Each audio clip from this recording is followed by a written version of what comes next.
Charlie has returned. Cats are such mysterious creatures. Anyway, ladies and gentlemen, welcome back to my Week 18 NFL predictions. Sorry I missed yesterday's video. I was actually still sick and I thought I was getting better, but I wasn't. However, we're back on the horse today. As far as my picks go, last week I am coming off of a magnificent 13-3 record, bringing my season total to 157-99.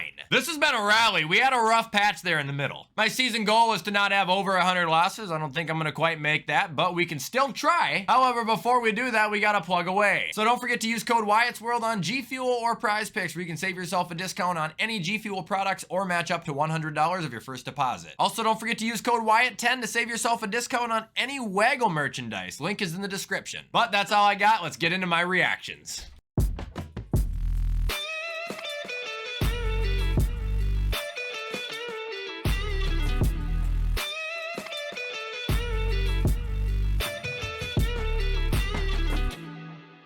Alright, so kicking off week 18, we got two Saturday games, and the first of them being Pittsburgh at the Ravens. As of this time, I tried to look and see if the Ravens are playing starters, and they haven't really announced it yet. I really wish they would, because if the Steelers lose, the Bills clinch a playoff spot, so that's what I'm gonna pick for anyway. I'm gonna say even if Baltimore starts Tyler Huntley and a bunch of backups, they are gonna be motivated to give the at-home fans a game to remember regardless as to who is on the field playing. They can surprise us and pull it off 24-17. Pittsburgh, nothing against you guys. I've picked you pretty much every week this year. But this week, I need you to lose, so please do it.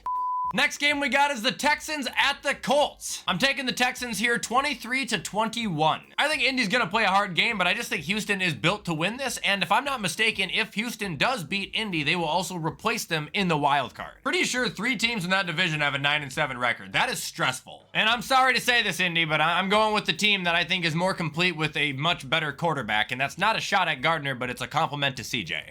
And now we're moving on to Sunday, where the rest of the games will be played. There is no Monday Night Football either this week. So the first Sunday game we got is Tampa at Carolina, and I retract my statement from a couple weeks ago when I said Carolina will beat Tampa the last game of the season. I do not think that's going to happen anymore. Matter of fact, I'm picking Tampa to win this game 27-13. Their backs are against the wall. They're playing the worst team in the league, and if they lose this game, basically everything they did this season was for nothing. And no, it's not guaranteed, but it's very likely if they lose and the Saints win. Like Tampa, you're playing against a team that just got shut out, a team that's allowed more than 20 points in the last 4 of their 5 games. Kick their ass and go to the playoffs. And now we got the Browns at the Bengals, and again, I just checked, it's 9 o'clock in the morning on Wednesday, but Flacco's status is up in the air. It says they might bench him, they might let him play. Well, let's go off the assumption that they're going to play him. If that's the case, I think the Browns are going to win this 20-10. They're a good-looking team right now. On top of that, since he isn't, and their fan base has already turned on Jake Browning, I think if Flacco plays, he's going to ball out, throw for 250, 2 touchdowns, 1 interception, and carry the Browns to a 12-win season. Moving on to the next game, we got the Vikings at the Lions. Detroit, just fucking kill us. 28-7, the Lions win, a proper send-off as to how this season went for the Minnesota Vikings. Love you, Detroit. Good luck in the playoffs. Now moving on, we got the Jets at the Patriots, and this is one of those games where 2 of the worst teams play each other, and I think it's gonna be just horrendous, so I make a bunch of gagging jokes, and then they end up going out and putting on a 33-30 shootout. You couldn't pay me to give a flying shit about this game, but I will pick a winner. I think the Jets are gonna get it done. Even though this is in New England and Bill kind of owns them, but if you're asking me, this is Bill Belichick's last day of school in New England, and he is not gonna give a flying fuck about anything. See you guys next year. Now moving on, we got the Falcons at the Saints, and I just don't know. I try to warn myself about the Saints every week. They're too unpredictable. You cannot pick them, but when you pick against them, they're bad enough to fuck around and win. I guess I will go with the Saints because this is at home. They have a chance to still go to the playoffs, and the Falcons quarterback room turns the ball over as if they're paid to do it. But please let me just say this right now. If the Falcons end up winning this game like 26-3 or something, I will not be shocked in the slightest. Such a Saints thing to do. I really do hate you fuckers.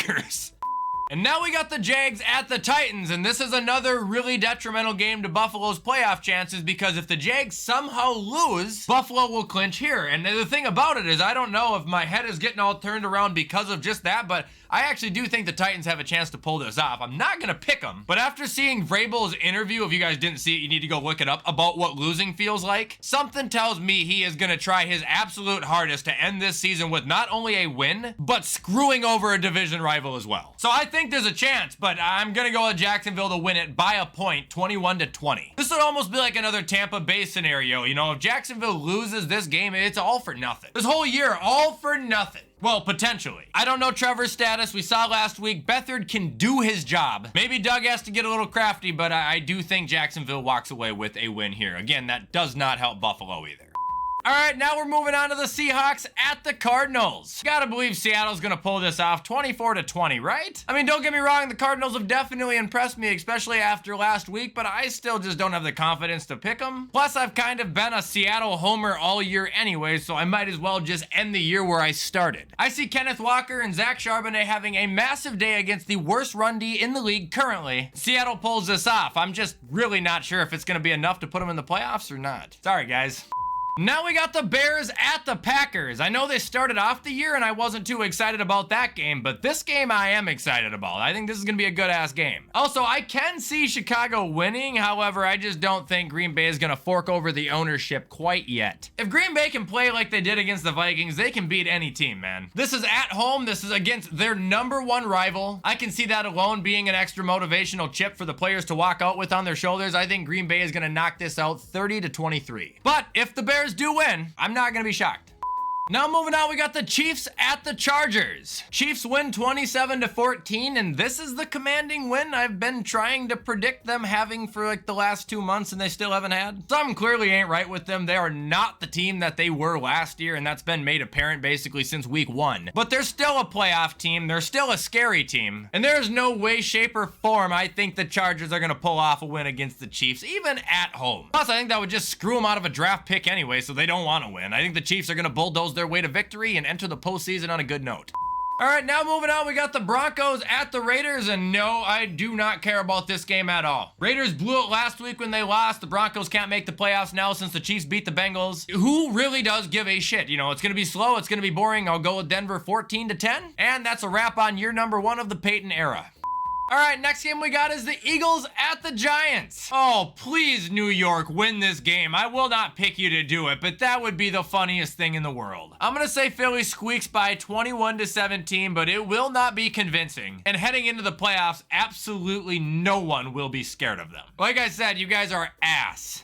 All right, now we got the Rams at the 49ers, and I don't know what either of these two rosters are doing in terms of resting players or whatnot, but I got the Niners winning 37-33 in an all-out Pier 6 brawl. Absolute carnage. It's gonna look like a bomb went off. On top of everything, even if San Francisco does play their people, they're still not gonna have CMC. He is ruled out. So that's a little disheartening. However, I think Elijah Mitchell's gonna serve as a great backup option. Niners win by 4.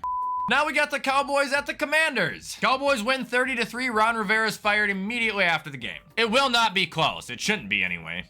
And ending, we got the AFC East Championship matchup between the Bills and the Dolphins. And since this is my dad's pick, but it's the last pick, I'm gonna let him go first. So I'll see you guys in a second. Dad, what do you think? Hi, WyattzWorld junkies. It's Wyatt's dad back for another pick. Hey, last week you might remember I said that my gut feel was Pittsburgh would somehow take care of the Sea Hags up in Seattle. It's exactly what happened. Don't underestimate Mike Tomlin. And so that puts me at 14 correct picks and 3 incorrect picks for the season. Let's go for 15. I like the Bills to beat the Dolphins, a banged-up Dolphin team, on Sunday night for 31-24. Enjoyed doing the picks this year with Wyatt. It was a blast. I hope you guys all enjoyed it. Maybe he'll have me back again sometime. Till then, take it to the bank. See you next time. Now, as for my pick, as you guys can probably tell, I'm going the same route. I'm thinking that the Bills beat the Dolphins, clinch their playoff spot here, clinch the AFC East Championship, and march into the playoffs as the #2 seed. This is a team that historically Josh always plays well against. This is a team that historically our entire team always plays well against. We beat them when they're healthy. There's no reason we can't beat them now. Also, I just want to say, with everything that happened this year, all the injuries in Buffalo, all the injuries in Minnesota, both teams not playing playing that well. With me losing a bet with the Broncos fans, meaning I have to fly to Denver in 2 weeks, which I did buy my tickets for, by the way. With me losing a bet to a Ravens fan where I just had to order him a $200 Kyle Hamilton jersey. With everything that went wrong this year. If we can walk out AFC East champions in the number 2 seed, I will be the happiest fucking guy on earth. Please just get this done. I'm not expecting a score like my dad had. I think it's going to be slightly lower. But the Bills offense will return, the defense will back them up, and we will walk out of this game winners 27-23. Go Bills! And that, ladies and gentlemen, is going to conclude our regular season NFL predictions for this year. I can't believe we're already to this point. Hope you guys enjoyed these. I hope you return for my playoff predictions. If you guys want to show support, you already know what to do. But with everything I just said, I'm going to get this edited so you guys can watch it on time. Have a great rest of your week, and as always, I will see you in the next video.